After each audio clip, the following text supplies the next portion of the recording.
Hello everyone, welcome back again to Chef Yu's Culinary Television. In today's episode, I have a very interesting recipe to share with you. But before I do so, I just want to take the time out to thank each and every one of my subscribers. Why am I saying that today? Well, I thank you every day, but I'm especially thankful today.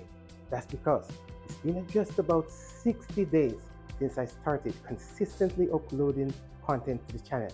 And yesterday, we surpassed the 100 subscribers mark, and that's a remarkable achievement for me. Now, I know that in YouTube land, that is nothing. We have content creators with millions of subscribers, but when you start a channel from scratch and you build it up and you reach your first 100, that's a remarkable achievement if you ask me. So guys, I just want to take this time out to say thank you very much for subscribing and clicking on my channel and listening to my videos. Some of you share, you comment, you like, and I really appreciate it. Now, with that being said, we're going to move right into today's video. I'm going to show you how to make Jamaican banana porridge. Now, in this recipe, it has about 6 main ingredients.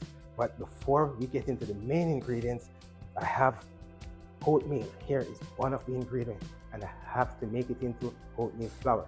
So I'm going to go ahead and I'm going to blend it out and make it into the flour so we can actually use it. Now, why am I blending out the oatmeal?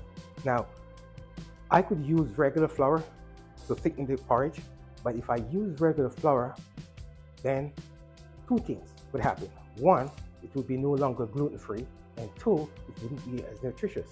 You know that oatmeal is very nutritious, and it is gluten-free. So because of those 2 reasons, I choose to use oatmeal. But I don't want to use the oatmeal like this, because you don't want, when you're consuming your banana porridge, you're tasting oatmeal.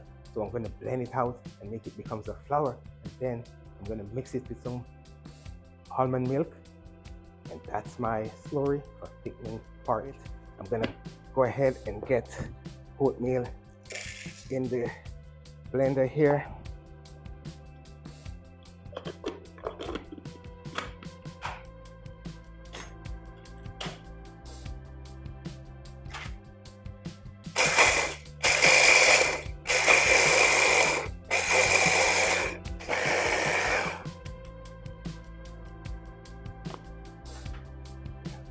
Very close.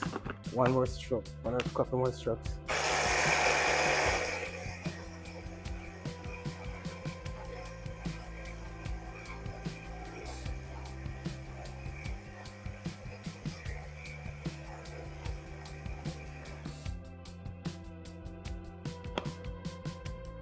I think this is good enough.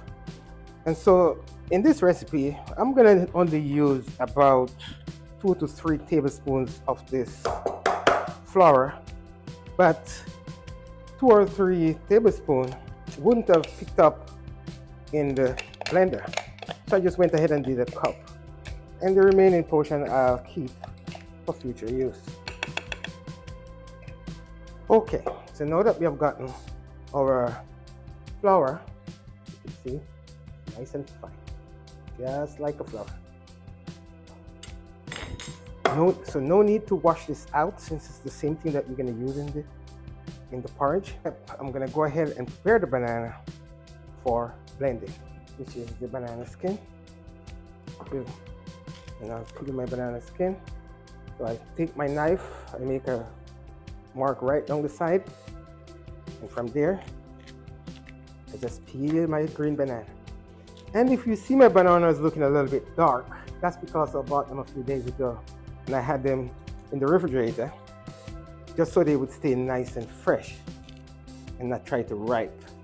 But when you put banana, any banana, whether it's ripe or green, in a refrigerator, it tends to get a little bit dark. And so that's why I see this one looking a little bit dark. These not so much, but inside the fruit is perfect, so no issue there.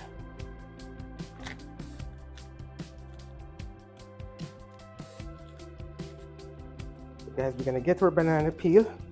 We're gonna slice them up. We're gonna blend them in 1 cup of, you could use water or you could use almond milk. In this case, I will use almond milk.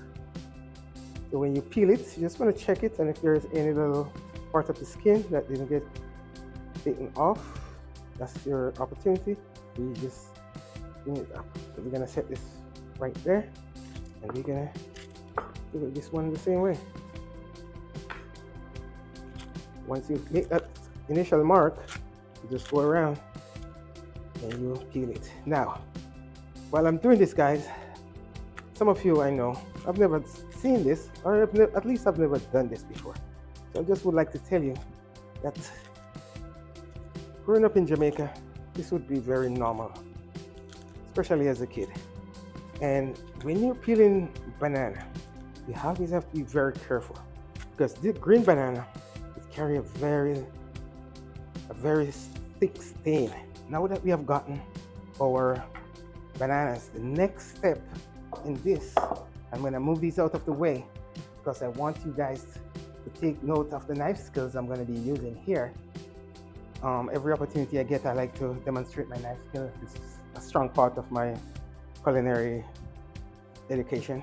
And so I'm going to slice these up. They do not have to be sliced in any particular way, but especially because I'm using a very small blender here, you want to make sure that your bananas are not too big.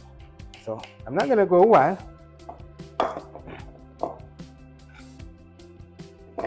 I'm going to put them here. But again, if you see my knife skill, and when using the knife, and if you have the training on the confidence and you understand how to use it, you could be very efficient. You do not necessarily have to look. You could be talking, looking straight into the camera and just be cutting, and every single piece could cut at the same size. However, this is not something I recommend for amateurs or for someone who is not accustomed to using the knife. It just might not turn out very well if you are not careful. And so that's a part of my culinary expertise, and every now and again I take pride into sharing it. It takes me many years to perfect the art, and so I think it's appropriate to exhibit it and show others how to do it. And so now I need to get at least 1 cup of water. So this is the cup. I have water in my container here. I might just add a little bit more than the 1 cup just to be on the safe side, to make sure I blend this out really smooth. So yes, I am going to add a little bit more, because the more liquid you have in there, it's going to help with the process of blending. It's going to help to move the bananas around a little bit easier. So ingredients over on this side so we can do no accident.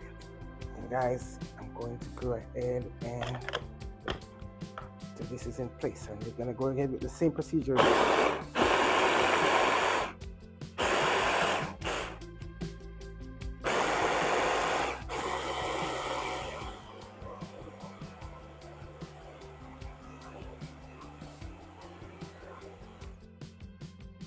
I don't think it's ready, but I'm just gonna scrape the sides down just to ensure that those little chunks that has been hanging on the side get into the mix and get blended as well. But it's looking really good. It's very close to being done. I'm gonna give it a few more pulses, and then it will be ready to go inside the pot. So now I'm gonna put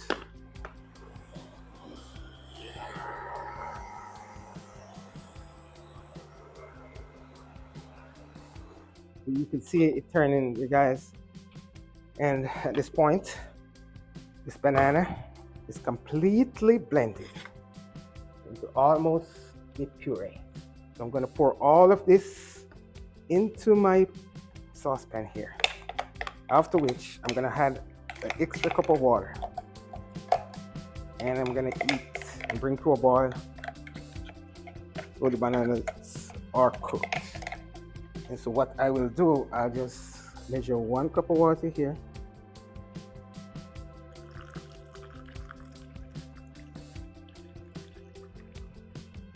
And I'll just use this 1 cup of water Since I have some of the banana sitting on the sides, that way we'll just get everything out, nothing wasted.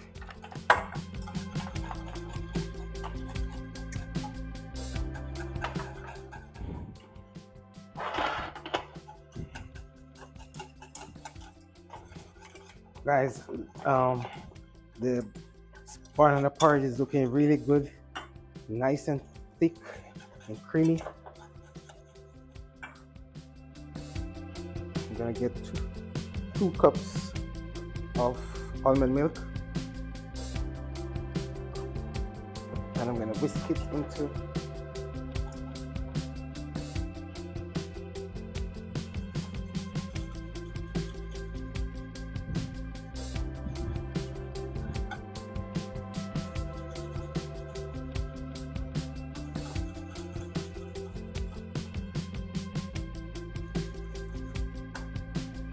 my second cup.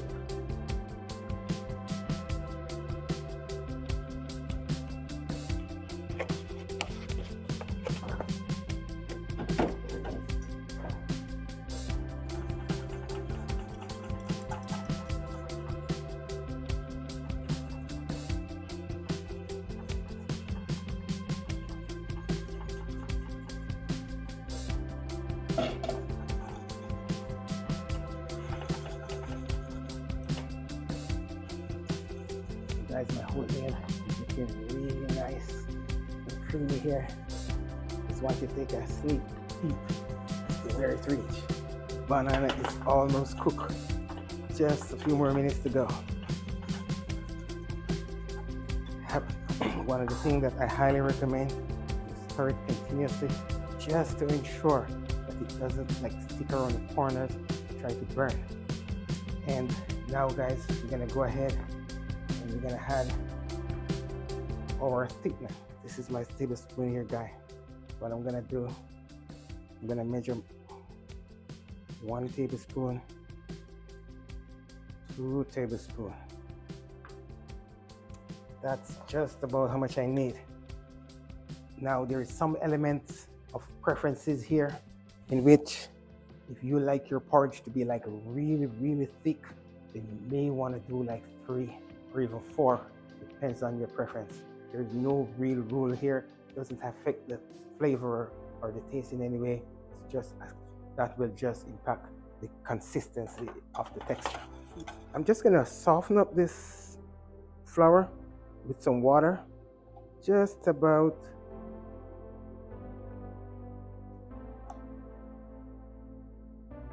there we go. So take a spoon. What we're gonna do is basically we're making a slurry here, guys. Soften up the oatmeal flour with a little water, or if you want to use a little bit of the almond milk, that would be perfectly fine as well. So now you can see my flour, my oatmeal flour is softened. And what this does, guys, is prevents, or at least it minimizes the possibility that when you put it into the hot mixture, it's gonna lump. You do not want it to lump. So that's the reason why you just don't dump it in there. If you dump it directly in the hot process, you will have lumps and lumps of oatmeal, and you do not want that to happen. So now I'm gonna go ahead and I'm gonna add this to my banana porridge mixture, and then I'm gonna whisk continuously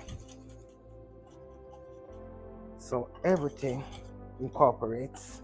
And the only thing is gonna happen here is the banana porridge is gonna get thicker, it's gonna get more nutritious, and it still remain gluten-free. That's fantastic. That is marvelous.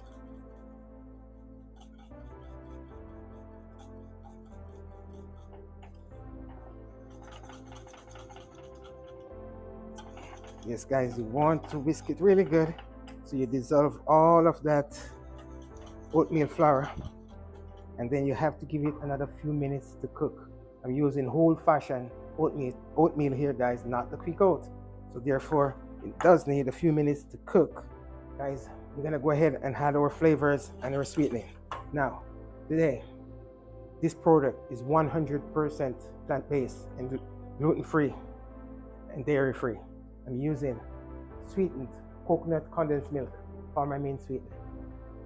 Obviously, whatever you choose is your choice. You could sweeten it with whatever you like. But for this recipe and on this channel, we like to do dairy-free, plant-based. So I'm gonna go ahead and I'm gonna add a little bit of vanilla,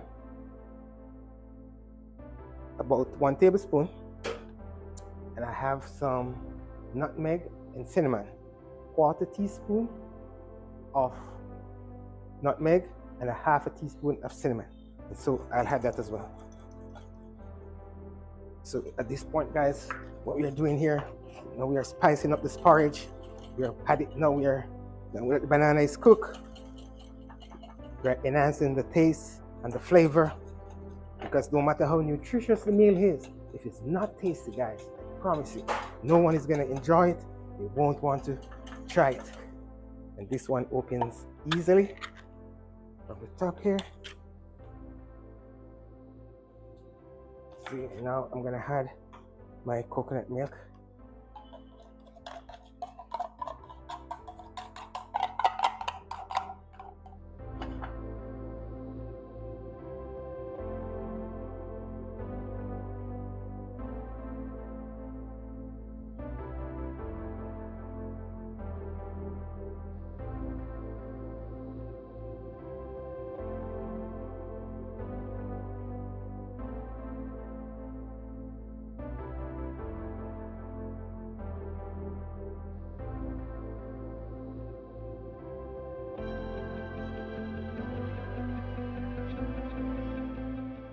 Now, what we have here is the finished product of the Jamaican Banana Porridge, and I'm gonna go ahead and taste.